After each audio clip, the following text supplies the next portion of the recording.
Oh, now it is. All right. Yeah. No, don't forget, All right. don't forget to let it go on the board. In 2019, we have innovations in the United States such as robot dexterity and new wave nuclear power. We are now able to predict premature births, and according to the journal New Scientist, published in 9/28/18, MIT has developed a pill that once swallowed is capable of internal exploratory procedures as well as medication monitoring, which lasts up to 1 month. This might come as a shock to you, but the United States education system has remained almost the same for over the last 150 years. Our children are our future, and the United States should be providing a better foundation for our children to learn and help students prepare for the future. I am here today to present the problem of the United States education system. This current system does not support or prepare our children for the future. I will present a solution that I feel will make positive strides towards the production of a successful and supporting learning system. Children deserve the respect and opportunities just as adults. Children deserve equal opportunity to modern learning without scrutinized by standardized testing. First, I will describe the point of how the U.S. uses standardized testing system and how this system hinders our children from success. Next, I will speak of the outdated educational curriculum that the United States schools still currently use today. And then I will focus on the point of how the U.S. delegates financial funding and how it doesn't hold an equal distribution policy across all U.S. public schools. Finally, I will present you with a solution based on the country of Finland's education system and how they view the importance of education for their young people. First, let's begin by defining what standardized testing is and how it affects our young learners. Standardized testing is defined by edglossary.org, last accessed on 11/16/19, as any form of test that requires all test takers to answer the same questions or a selection of questions from a common bank of questions in the same way, and that too is scored in a standard or consistent manner which makes it possible to compare the relative performance of individual students or groups of students. A journal from sites.duke.edu, last accessed on 11/15/19, describes standardized tests as dehumanizing and ineffective at its core. They view standardized testing as a way of rewarding students who are good test takers and penalizing those who think differently than the test producers. We have to stop throwing all children into one small generic box.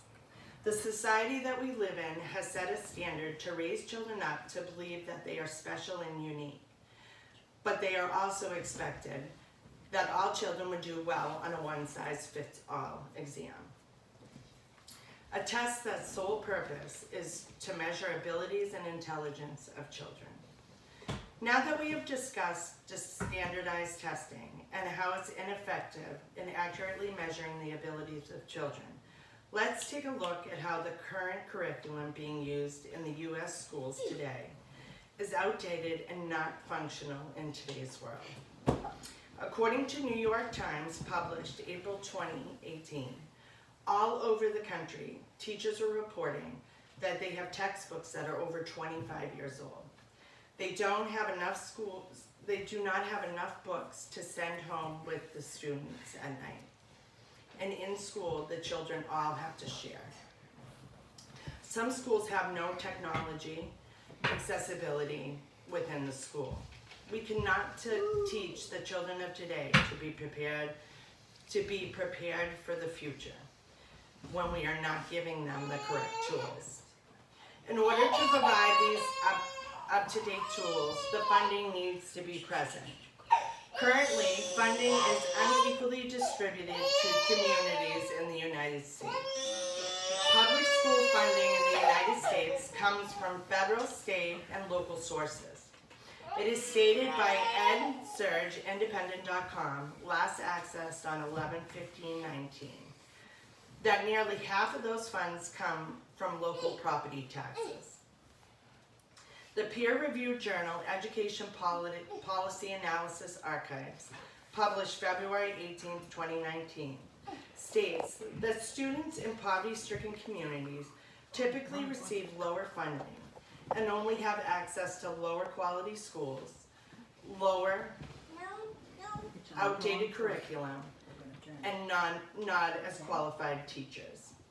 According to National Center of Education Statistics, published in 1998, data showed that communities where students' poverty is rare tend to have well-funded schools, whereas schools in communities where student poverty is rampant tend to receive much less funding.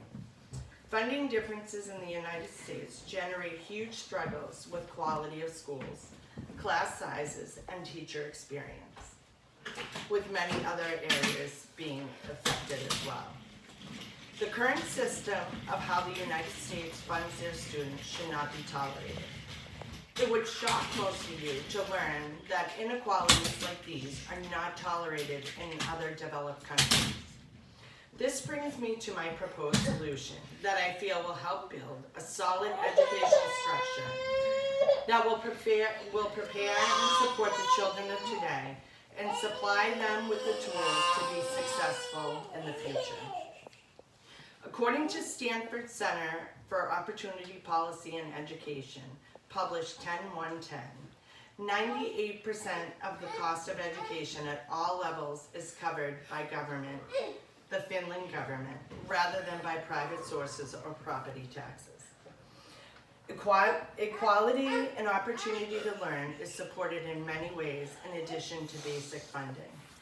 They also state that beginning in the 1970s, Finland launched reforms to equalize educational opportunity by first eliminating the practice of separating students into very different tracks based on their test scores, and then also by eliminating the examinations themselves. There are no external standardized testing used to rank students or schools in Finland. My final example of how the U.S. would benefit greatly from Finland's education system, stated again by Stanford Center for Opportunity Policy and Education, is by the 1990s, Finland had ended the highly regulated system of curriculum management and moved their main focus on curricular reform. The areas affected were science, technology, and innovation, leading to an emphasis on teaching students how to think creatively and manage their own learning. In conclusion, we have discussed a severe problem with the United States educational system.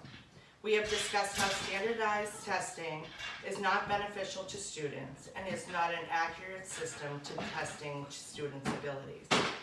Secondly, we discussed how funding is not equal to all students, which makes their right to learn not equal. Finally, we discussed how the U.S. current curriculum being taught is out of date. This does not teach or support students to be prepared for the future. The solution I bring forth to you today is one that would follow the structure of Finland's education system, a system that supports, challenges, and urges for creativity of each student. Education should be viewed as a right and not a privilege. Thank you very much.